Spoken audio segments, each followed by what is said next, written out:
The following program is brought to you in part by the film Backdoor Channels, The Price of Peace.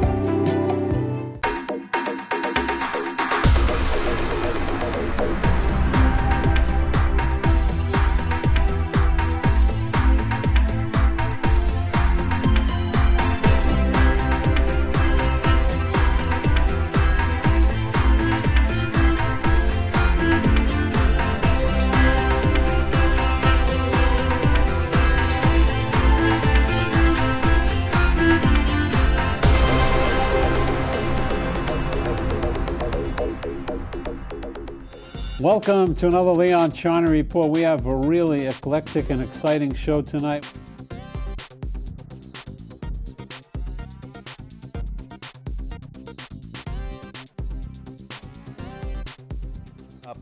Well, the political situation reflects the fact that people are extremely frustrated with what's happening in this country, especially the economy, stagnant wages for a decade.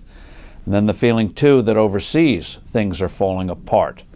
And so the feeling is that people believe that those who are in charge don't know what they're doing or don't know what to do.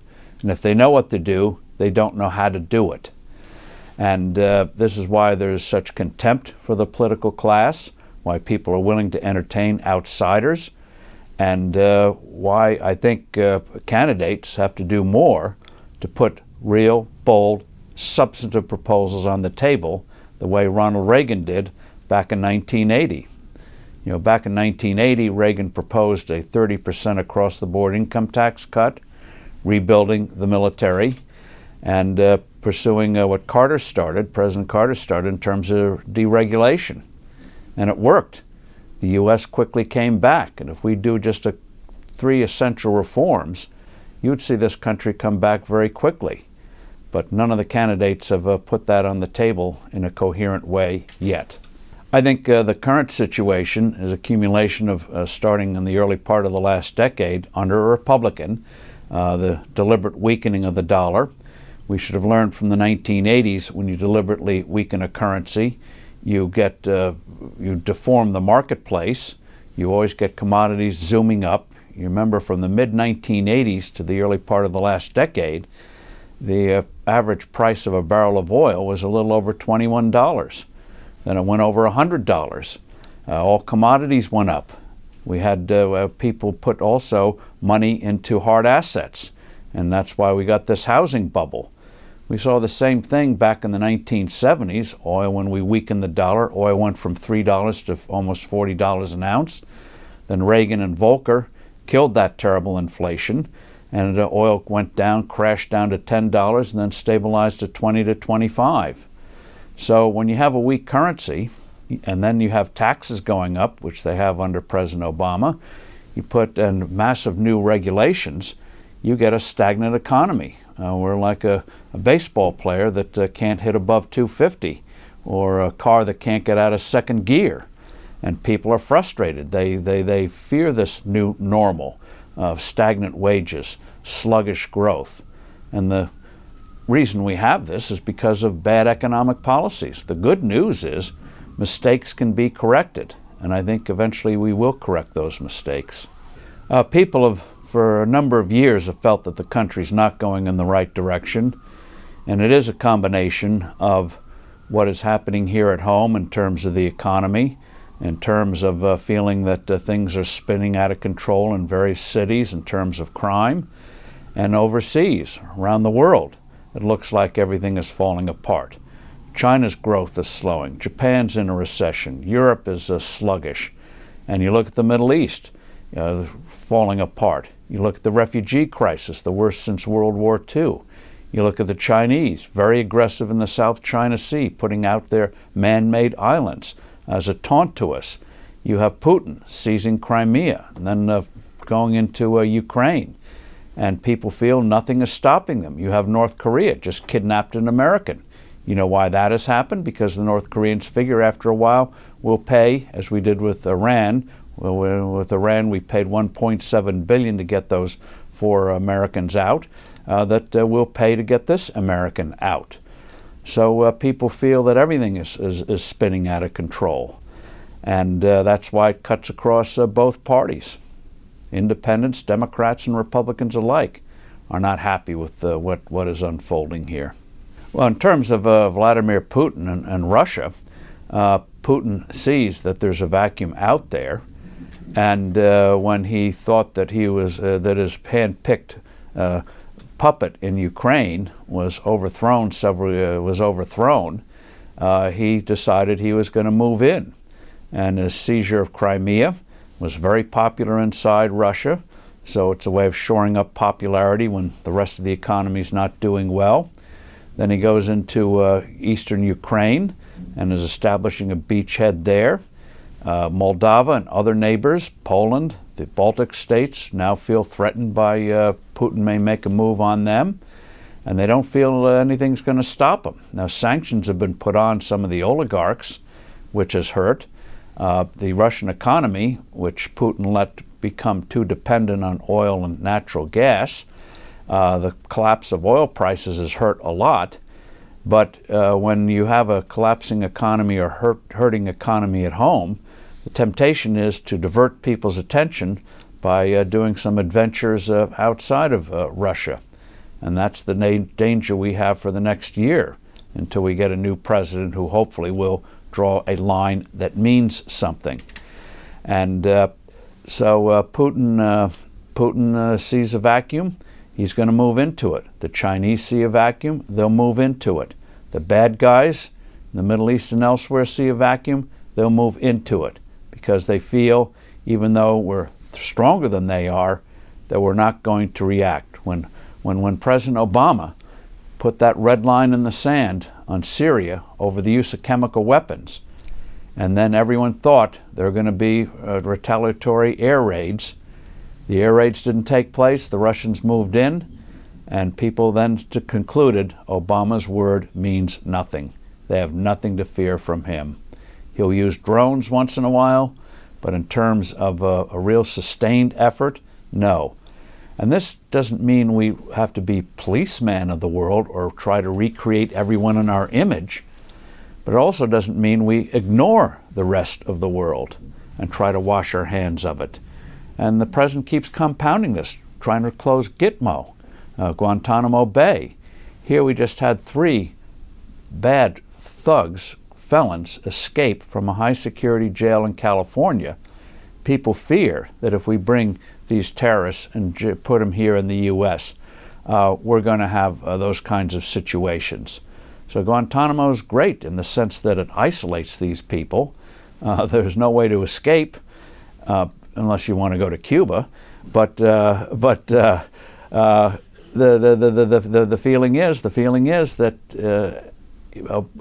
President Obama seems intent on pursuing those policies that are not making us strong. He felt we overdid it in the past, okay, but that doesn't mean you go from one extreme to the other extreme. You need to have a common sense approach. Not a policeman, but you can't turn your back on the world.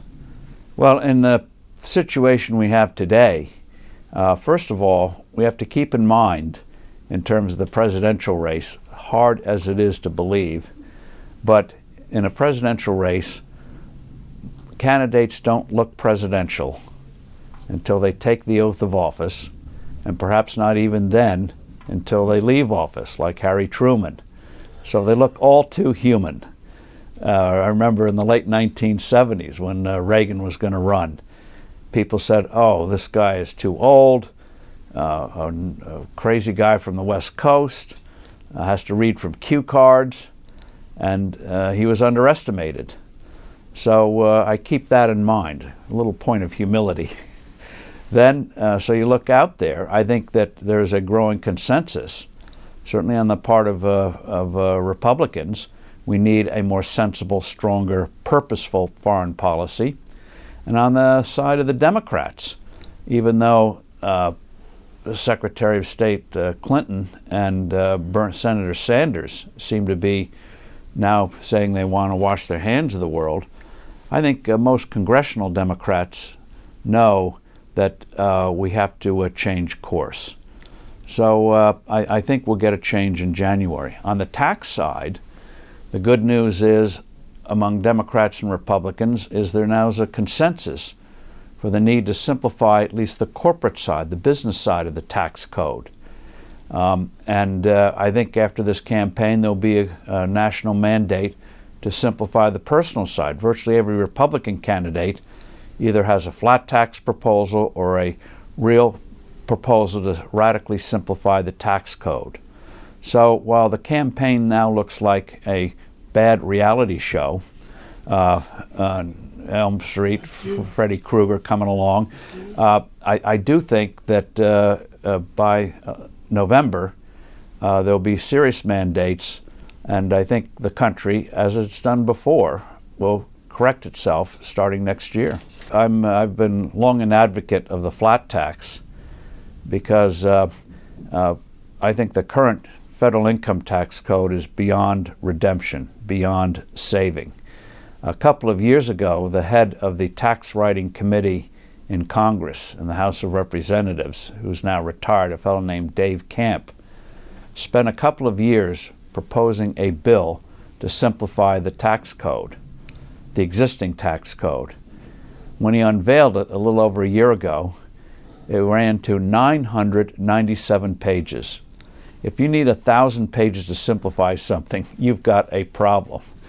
So what I think we have to do is recognize this thing is beyond saving. Just throw the whole thing out and start over. I mean, this thing, when you take the code itself, all the attendant rules and regulations, it runs to over 10 million words, and nobody knows what's in it. The IRS doesn't know. If you call their hotline, a fourth to a third of the time they give you the wrong answer, but hold you responsible for it. Several years ago, another magazine, Money Magazine, did a survey. They took a hypothetical family's finances, gave the numbers to 46 different tax preparers, people considered expert in the field, and said, fill out the family's tax return. And you know what they got back? 46 different returns, 46 different estimates, thousands of dollars of differences in some cases. This from people who make their living on filling out tax forms. And so if they can't get it, how in the world are people supposed to get it? How many people would dare try to fill out their own tax return? You always, and even the software you buy. In a new book I have out called Reviving America, we point out that depending on your circumstances and depending on the software package you buy, each of those different softwares packages will give you different tax liabilities. So even the software can't figure this thing out. So throw it out.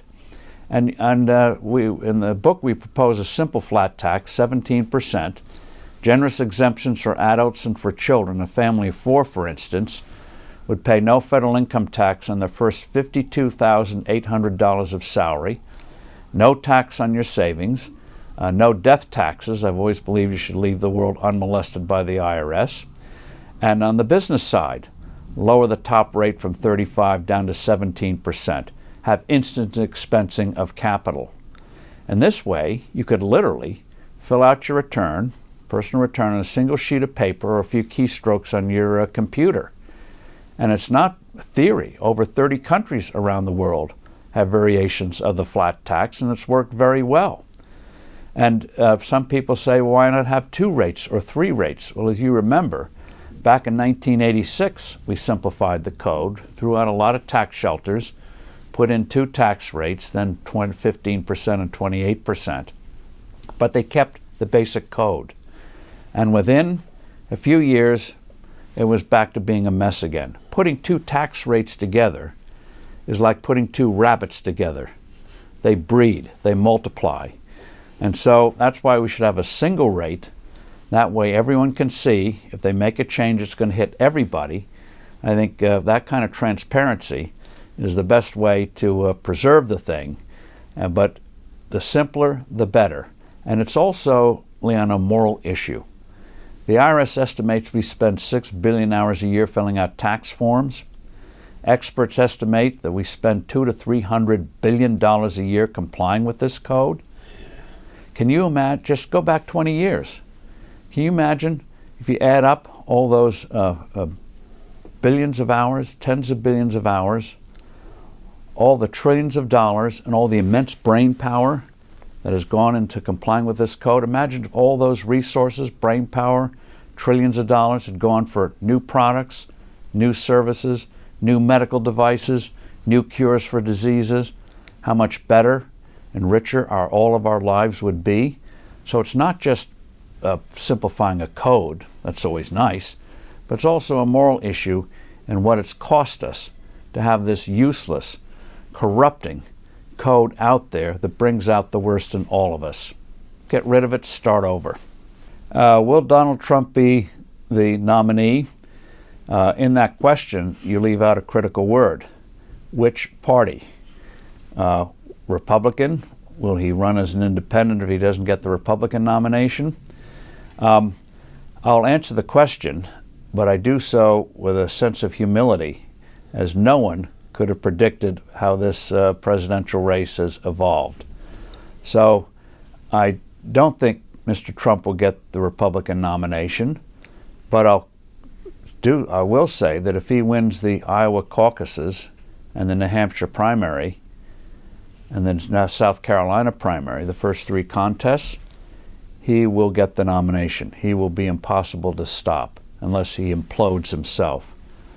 So these upcoming contests in Iowa and New Hampshire are going to be critical. And if he loses the nomination, will he run as a third party? Now we have former Mayor Bloomberg of New York talking about running as an independent. And I remember a couple of months ago I ran into him and I asked him, are you going to run? He said no. He said it's very hard for a third party to win, and he's right.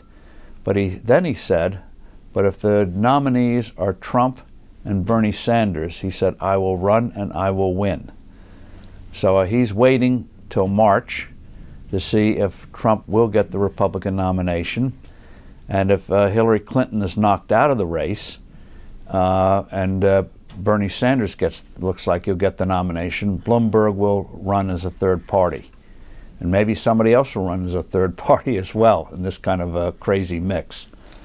And in terms of Secretary Clinton, the question is not will she be indicted for the emails? She won't be. The real question is, will the FBI agents leak the report that they're now preparing on those emails? If they leak that report, which is likely when you have over 100 agents involved, she'll be severely damaged. And then you could have a situation, if she's severely damaged, that Joe Biden may get in the race. So this is going to be very wild. And as we were discussing earlier, if there are no consequences, this would be a great show. But there are consequences. And so we have to pay attention and get involved and try to push this thing in a constructive direction. Who would I like to see as the Republican nominee? The answer is I don't know yet. I feel like the dating game, where I see virtues in one person, another person, but I can't seem to combine them all into one person yet. So I'm still looking, and since I got out of running in politics, I've been an agitator and trying to be an educator. So try to see if we can get these guys to get it together. Their version of reality is not what most people's version is, and reading of the world. We see this happen all the time. President Bush thought he could remake Iraq into a vibrant democracy. That was an overreach. It's one thing to beat the terrorists, but quite another to reshape a society. President Obama's gone to the opposite extreme, where he feels that any real involvement is no good. So he pulled out and created a vacuum. So we've got to not go to the two extremes and come up with a common sense, sensible approach where we defeat the bad guys, but we don't have any illusions that we're going to turn the Middle East outside of Israel into a region of Thomas Jefferson's. It's just not going to happen yet. What do I think of President Obama? I think here at home, one big mistake he made was on health care. Instead of going for patient control of health care, he doubled down on a system where it's all third-party payer, government, insurance companies, employers.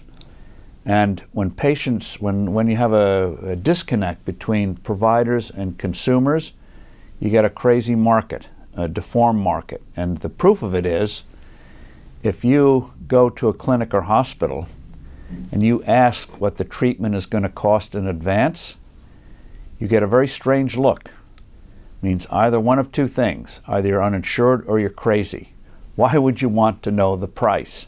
Anything else we do, we want to know what's it going to cost us. And so you don't get the normal productivity, attention to the patient. You know, if you go to the hospital, you better have a relative there to make sure one specialist talks to another specialist, one hospitalist talks to another hospitalist. You get the right drugs, which often get disadministered. And so we got to get patient control. And the President Obama kept with the third-party payer system, doubled down on that, instead of going for patient control. For example, one of the things Medicare could do is require hospitals and clinics to post all their prices. You know, some hospitals will charge $2,000 for an MRI, another one will charge $300. In a marketplace, you quickly see the discrepancy, and you get transparency and efficiency. Another thing, nobody likes to talk about this, why not require hospitals to post each month how many patients die from infections received after they're admitted to the hospital? So you go in for a knee replacement, you end up getting sepsis. We need that kind of transparency. And on taxes, the president raised taxes instead of simplifying and cutting them.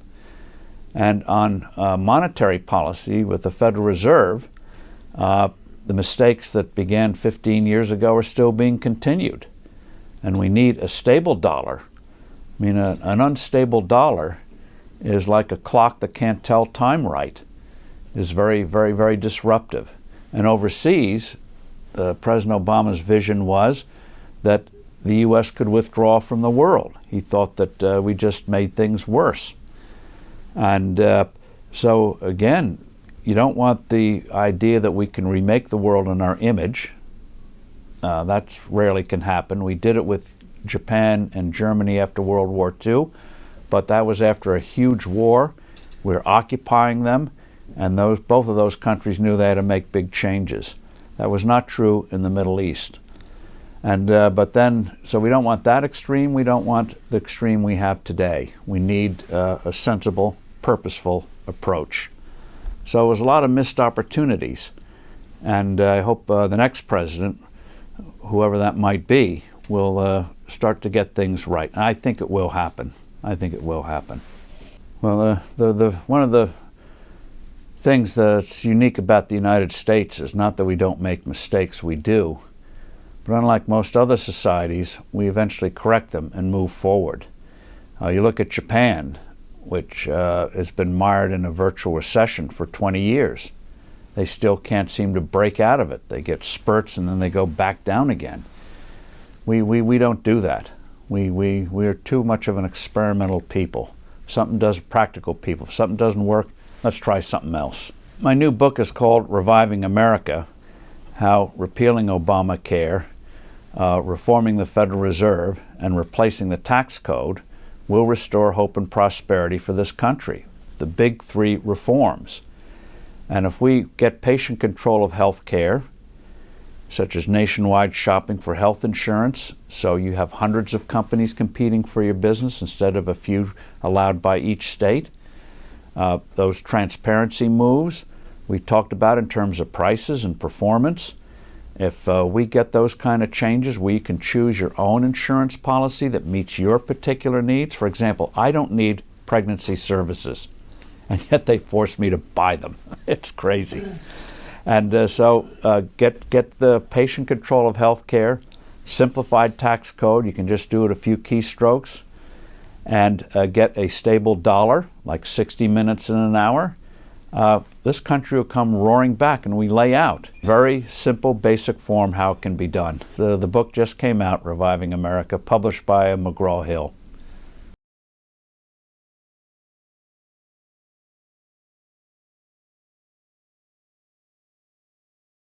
My name is Dr. Efraim Zuroff. I'm the Chief Nazi Hunter of the Simon Wiesenthal Center, Director of the Israel Office, and in charge of Eastern European Affairs. Listen, I think it's rather obvious that if people committed such terrible crimes, they should be held accountable. And that applies today with the same relevance that it was true in 1945 and 1955, 65, and onward. In other words, the passage of time in no way diminishes the guilt of the killers. Old age should not afford protection who committed such heinous crimes. We owe it to the victims that we try and find the people who turned them, innocent men, women, and children, into victims.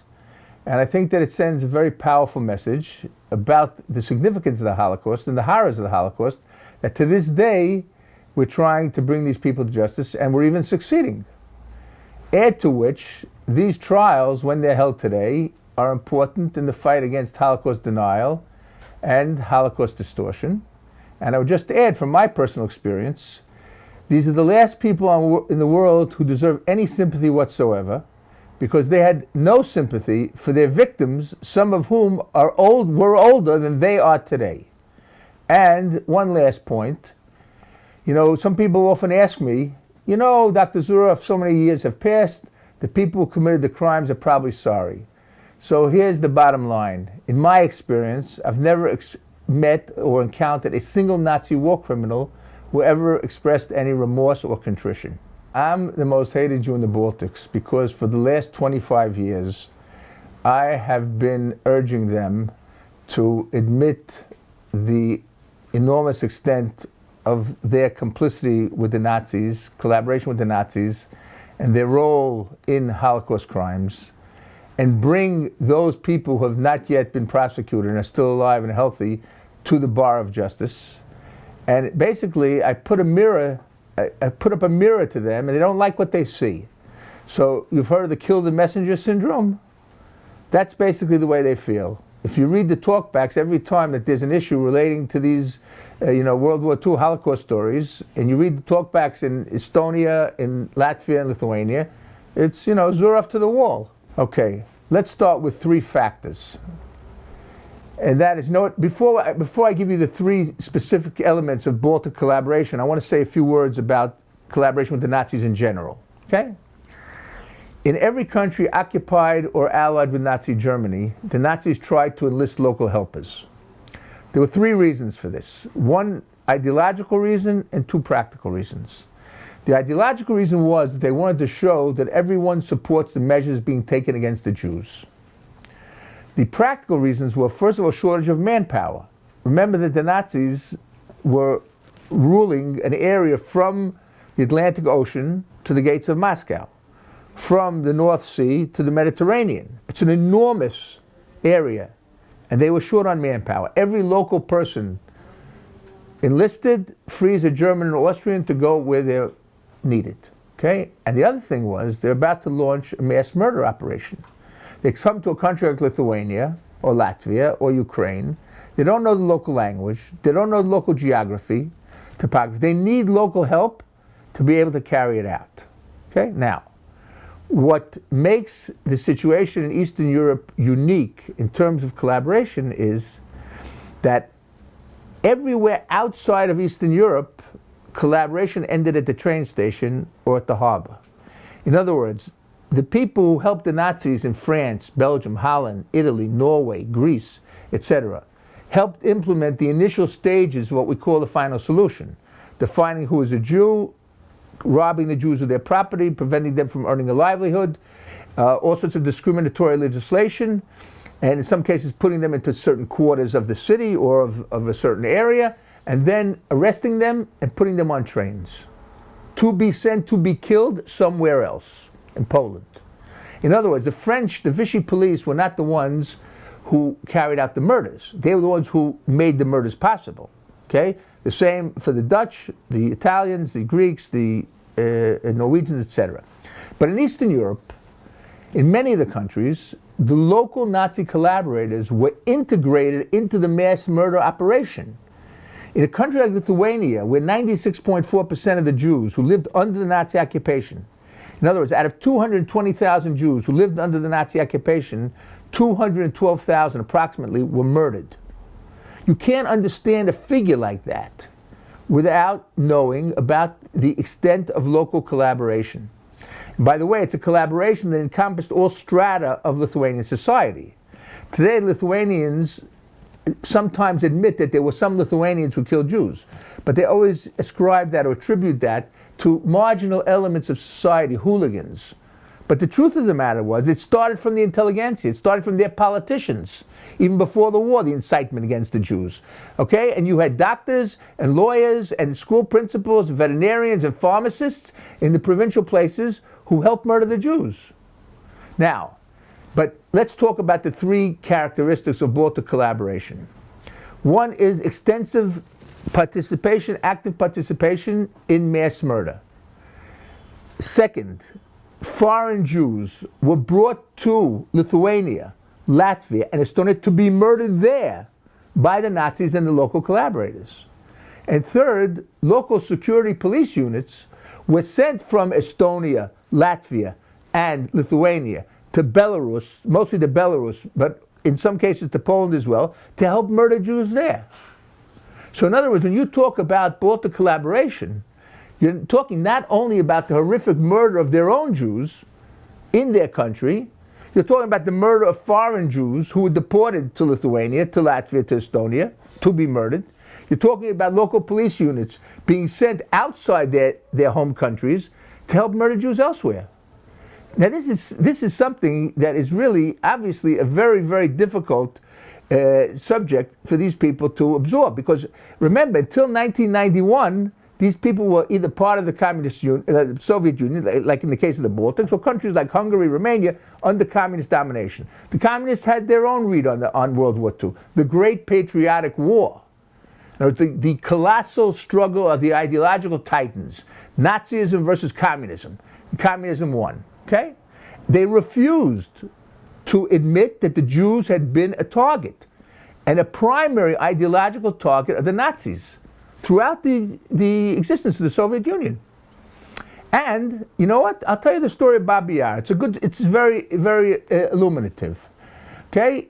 Babi Yar was the site of the biggest 1 day or 1.5 day mass murder of Jews during the Holocaust. Over 33,000 Jews were murdered outside Kiev by the Einsatzgruppen and Ukrainian police. Many years, no monument, nothing to mark the spot. And then some genius in the Kiev municipality had this crazy idea to build a football stadium on Babi Yar. Okay? So thank God a Russian non-Jewish poet by the name of Yevgeny Yevtushenko had the guts and the courage to write a poem called Babi Yar and basically to cry out on behalf of the victims. So they shelved the plan. Okay? What did they do? They put up a little monument. And what was the caption on that little monument? To the victims of fascism. Oh, that's a great caption. What does it hide? It hides the identity of the killers. It hides the identity of the victims. So in other words, the victims are the Jews. The killers are the Germans, the Nazis, and the Ukrainians. But they don't want to admit that the Jews were a target, so they didn't talk about who the identity of the victims. There was this myth of the brotherhood of Soviet peoples. So how could Ukrainian Soviets murder Jewish Soviets? Okay, so that's what you get, to the victims of fascism. So all that ended in 1991, and these countries, for the first time, had a possibility to teach the truth, to learn the truth, and in other words, to make that their narrative. But look at what they did. And to further complicate it, some of their biggest heroes, the people who fought against the Soviets, okay, the Forest brothers, who were in the forest against the Soviets a couple of years after the Soviets occupied these countries again, some of them murdered Jews during the war. Because these were the ultranationalists. And nationalism was a very important motive in the mass murder of the Jews in the Baltics and throughout Eastern Europe. So these people, they're looking for heroes. They need heroes. I said to them, take your righteous among the nations. There were some wonderful, fantastic people who risked their lives to save Jews during the Shoah. They're your heroes. No. They want someone like Noreka or Barzda, people, commanders of death squads, but who were Soviet partisans, anti-Soviet partisans after the war. So listen, I'm at war with them, you could say. I'm at war with them from day one. So they love me. They look at the world through the prism of their suffering under the Soviets. They ascribe a good part of that suffering to the Jews because there were Jews among the communists. So in other words, the fact that we murdered Jews, well, we murdered Jews because they were communists. And there was a year of communist occupation of the Baltic countries before the Holocaust. So let's say the Jews were those who deported the Latvians, Lithuanians, and Estonians to Siberia in 1941, right before the Nazi invasion. That's why there were some Estonians, Latvians, and Lithuanians who killed Jews. But that is really not valid. For a very simple reason. First of all, the number of Jewish communists was relatively few, okay? And not different than the percentage of Jews in the urban population. And who are we talking about? We're talking about Jews whose inspiration wasn't coming from Jerusalem. Their inspiration was coming from Moscow. They left the Jewish community, became communists, became loyal communists. They did the communist thing, which was to commit a crime against these people.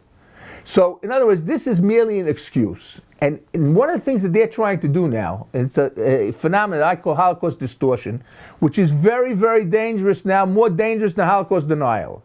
Basically, they're trying to do two things. They're trying to hide their own crimes, minimize them, or try and hide them, and to convince the world, and first Europe and then the world, that, hey guys, you know what? The Holocaust wasn't unique.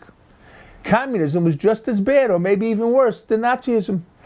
So in other words, if Holocaust is not unique, Holocaust doesn't deserve all the attention, all the sympathy, etc. And guess what?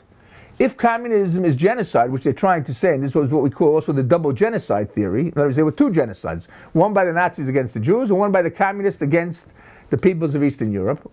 Hey, if that's true, then Jews committed genocide, because they were Jewish communists. And if Jews committed genocide, who are you Jews, to complain about our guys who committed genocide?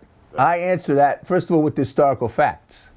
Okay, and I have the historical facts at my disposal because that's the truth. In other words, the extent of Baltic collaboration, the nature of Baltic collaboration, the incredible cruelty, the fact that it's a phenomenon that encompassed all strata of Baltic society.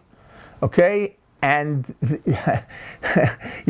there are so many people who were deported by the communists to the Gulag and came back, some of them even with university degrees. I only wish that the Jews who were sent to Auschwitz could come back with a college degree. I mean, come on, listen, get a life. Face the facts. Now, these are countries that are small countries. They have their own, phobias and fears. They're afraid of the Russians, and for good reason. Okay? So they don't want to go back and visit that. What they don't understand is that for their society, they'll have to do it at some point. And the sooner they do it, the more healthy that society will be, and the more able to deal with their own challenges that they're facing now. Okay, one of the things that we're doing, for example, is next month, okay?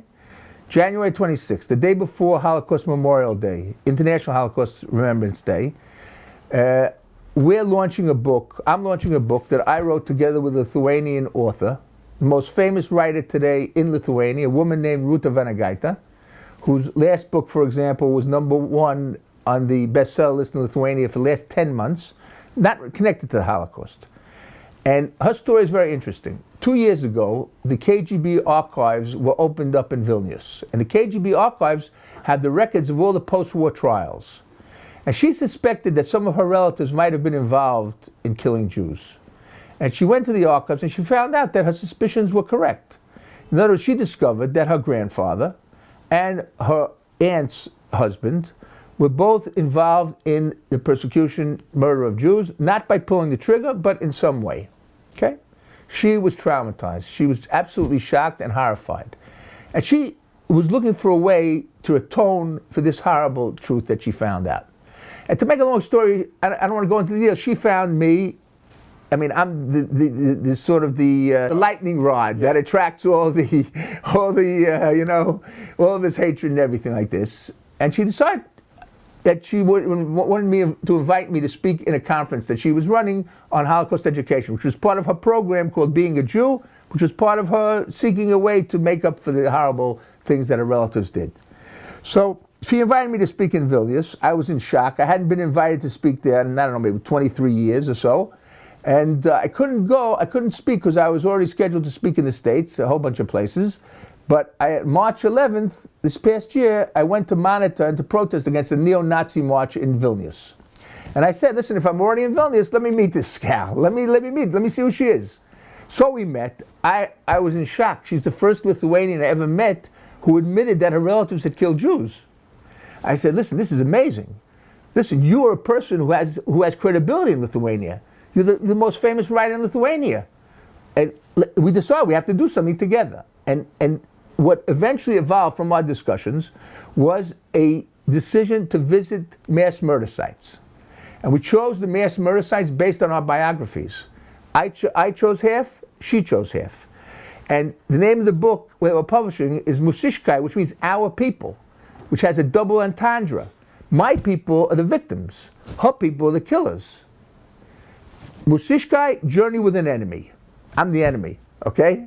So we went to these places, the place where my grandfather was born, the place where my grandmother was born, the place where her grandfather made up lists of communists who would be shot, mostly Jews. Okay, the place where her uncle was the chief of the security police, Panovich. Okay, and 10,000 Jews were murdered there during that summer. And we went to these sites. We sought out eyewitnesses. We found eyewitnesses. We found people who lived next to the sites. We interviewed them. We went to the local museum. I had an incredible encounter in the Panovich Museum when I asked him, this is the municipal museum. I said, is there anything to hear about the Jewish community? He said, no. I said, do you know that Panovich is known by millions of people all over the world? He goes, why? I said, because one of the most famous yeshivas in history was in this city. As a matter of fact, today it's a bakery. Okay? He said, really? How many people know about Panovich? I said, millions. He said, millions? Really?